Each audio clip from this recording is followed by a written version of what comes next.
Hello, everyone. Welcome to another episode of our Unsung Hero interview series. It's hard to believe, but this next guest is actually the one who was the inspiration for our series in the first place. Before I make a formal introduction, let me give you a little bit of a background. So I was actually talking to some friends. We were going for a walk. We happened to talk about this lady who lives in a 55 plus community along with where their mother lives. And turns out this lady every now and then just decides to cook up a storm, invite all the neighbors in the development, and they congregate at her house. And they have sort of a socialized gathering of sorts. And they also said that this started becoming a tradition. So they now use her home as a central place to meet. And not only that, our friends mentioned that when their father passed away, this lady actually ended up going and delivering food to their mom and giving her company every now and then. And so this just really struck something in me that said, I need to learn more about this lady. And actually that started the beginnings of our Unsung Hero conversation. Our Unsung Hero for the month of February is Officer Mulla, or Mohinder Mulla, affectionately known as Meena Auntie. She came to this country in 1971, and she was expecting her fourth child then, and she came here with her now late husband, who was an aeronautical engineer. So they lived on the Princeton campus in a private rental, and in 1973, when her youngest was only a year old, she got herself a job as a security officer for Princeton University. This amazing 77-year young mother of four is a grandmother of six, and she's now recently retired after working that same job for 50 years. So today we get a chance to learn about Officer Mulla, this young powerhouse, and we want to give her an opportunity to shine in a spotlight for a few short minutes. So let me introduce you to Officer Mulla. Welcome to our Unsung Hero interview series. Most important question of all, Officer Mulla, how would you like to be addressed? You can call me Meena ji. Meena That's what ji? most of the people call me. Okay, and for those of you who don't know, G is a term of respect, Yes. and we use that in India. So Meena ji, that is how I'm going to refer to you for this interview. Thank you so much for allowing us to interview you today. Thank you. It's my pleasure. Great. The pleasure is actually all ours. Let me just tell you what the structure of this interview is going to be. We're going to spend a little bit of time asking you about your personal journey. I would love to know how you were from the age of 7 to 77. I know we can't fit it all in a few short minutes, but just to get a snapshot of your life's journey. And so then I'm going to ask you a few rapid fire questions where I'm going to put you on the spot and ask you for some just quick answers to questions. And then we're going to spend the last bit of this interview asking you 3 most important questions about your legacy. Okay, is that okay with you? Yeah, that's fine. That's great. So, quick story about your life's journey. How did you get here? 7 to 77. I had good childhood. I was born in Punjab, Okay. in UP, in Lucknow. And first 18 years of my life were spent in India. In India? And then I got married and I came to Africa. Lived in Nairobi. And Did you pick up Swahili? a little bit. Okay. Yes. Yeah, picked up Swahili. And then after that, my husband was a nautical engineer, so we had the chance to travel around the world wherever we wanted to go. So I decided to have 4 children in 4 different countries. Oh, wow, that's awesome. Yeah. So my first one born in Africa, Kenya. Second was born in India. Third was born in UK, London. And the fourth one, Princeton. That's amazing. So, and my youngest son was 1. And I joined Princeton University at the best decision I ever made. That is So fantastic. What did you most love about your job? Everything. There has never been a day, my colleagues will tell you, never been a day in my life, in my 50 years, that I complained that what am I doing here. Wow.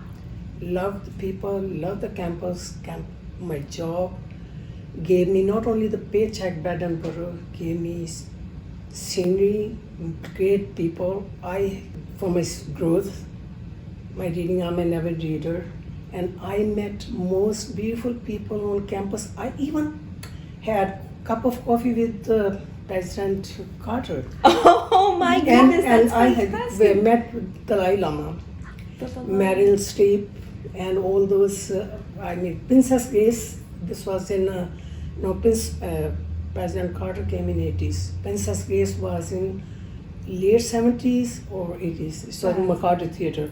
So I could because since this interview is for a short time, but I had met great people. That's excellent. Did you get any pictures with them? I'm not a picture person. I'm not even a photo person. Everybody knows me. I don't like to camera on my face. And here we are spotlighting you. Well, I think I'm not looking at. I would be conscious if I was. But no. I've been very, very blessed, and I think I spent 50 years in Princeton, and that my job gave me so much. That's awesome. Yes. It's awesome to hear. All right, are you ready for our rapid fire questions? This is when I'm going to ask you a question, and the first answer that pops up into your head, that's what you're going to answer. Don't ask if I drink or not, because my kids will be watching. So I can't. All right, we'll keep alcohol out of this. What's the first thing you reach for when you get out of bed? Oh, gratitude. I have an index card by my bed, and before even I put my foot on that, I'm just so grateful for this bonus day. Oh my And goodness. I just I'm so grateful. At this age, all my nuts and bolts are together, and everything is working pretty much. So I am I'm so grateful. I'm a morning person. I get up at 3:30. Most of that's my, and the next thing is hitting the gym. That's my 4 hours is lifetime. That's amazing. I was actually going to ask you whether you were an early bird or a night owl. So it sounds like you're an early bird. I'm getting ahead of you. Yes, I'm sorry. You've gotten 5 questions below. Okay. Okay, so what's the most important thing we should know about you?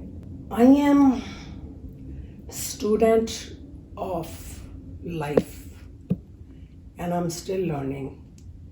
And whenever I feel like, there was a time I thought I knew so much so much knowledge I have, and now I feel like I haven't even started yet. Wow. There's so much that I don't have that time. Time is precious, and so much. Lifelong so much. Student. Lifelong student. That's awesome. If you could eat just one meal every day for the rest of your life, what would it be? Roti with dal. That's the best. Roti with dal, and I like to have egg with the anda. With an egg. Okay. Yeah. What's your favorite hobby? I think I got we got a little glimpse of that before, but what's your favorite hobby? I just enjoy almost everything. Because I think you said reading, right? You'd like to read. Reading, yeah. You can just take me to the desert, some island, leave me there with the books. You'll be a happy camper. I will be the happy camper, nothing else. Yes, if you can choose one age where you can live in that age forever, what age would that be? That age will be 35, because I feel I'm 35, because I don't think I moved from inside. Love it. The numbers, the clock was ticking from outside, but I don't feel that I'm older. That you're older than 35. That's awesome. What is your favorite song? My husband sang. I have never shared with anybody. Uh-oh. My Today husband will be the sang day. Dheere se nanan ki akhyon mein. Yeah. Oh. It was not that romantic. I don't know. It was only the first, in the beginning. But he sang you a song that... He sang me a song. That's awesome. Wow. What are 3 things you cannot live without? Gym. Okay. Books. Okay. I'm leaving people out. Yeah, people. Everybody knows I have a healthy boundary. So I don't allow my space to get too crowded. I'm very particular about that. So you like the people, you like to socialize, but then you also like your space. Oh, I like my space. Okay. Yes. So three things. So I think that one thing you can't live without is your space. Yes, yes, yes. Okay. When you were young, what did you say you wanted to be when you grew up? What could I say? It was at different age. I think because getting married at young age, all you're looking at is the survival, you know. Because I have 4 children and I'm not even 25, so I'm not thinking about what I'm going to be. I just wanted to be To survive. survive and just be a good mother, good wife. I don't know if I was good enough. I hope no. Don't ask my children that. If they were not watching, I could tell you lots about good things about myself, but it's okay. What season is your favorite? I love all seasons Okay. because that's a sign of life. That all seasons matter. Okay. all seasons. What's your favorite color? It has changed over the years. Okay. It used to be dark colors. Now it's becoming mostly white or white. Okay. Great. So those were your rapid fire questions. You did great, by the way. And you did jump ahead and answer some of the questions that I had planned ahead. Well, next time, next interview when we get home. 20 years from now, we'll have the next interview. Yes. Yeah. Then I'll do better. So the last set of questions are to do with legacy. So our firm, our law firm, is we're building legacies, right? When we do estate planning and we help people set up their wills and their trusts. And so when we meet with these people, there are a lot of them telling us what is their legacy, what do they want to leave behind for their children. So I have 3 important questions related to that. The first one is, what are you the most proudest of in terms of your accomplishments? My kids and my grandkids. Okay. Because I feel like if they are doing excellent, and that has given me the freedom, and I can just that they make me stand up. When I look in the mirror, I said, yes. That's awesome. And what is the legacy that you want to leave behind? What do you want people to remember you by? I would love to leave the legacy that I was a good person. I don't know about that, but no, seriously, the legacy I would leave behind is that a woman who lived life fully. Okay. Fully. Lived. Truly lived her life. Truly lived her life. And journey was beautiful and very, very just as happy to go to the other next journey. So celebrate. I told my kids, even in my will, I said, you know what, you're going to have the best party. Just enjoy. Just live your life. And now your third question has to do with what you want, something from humanity. If there was something that you would like us as human beings to do better, what would it be? I think we all have opportunity to serve.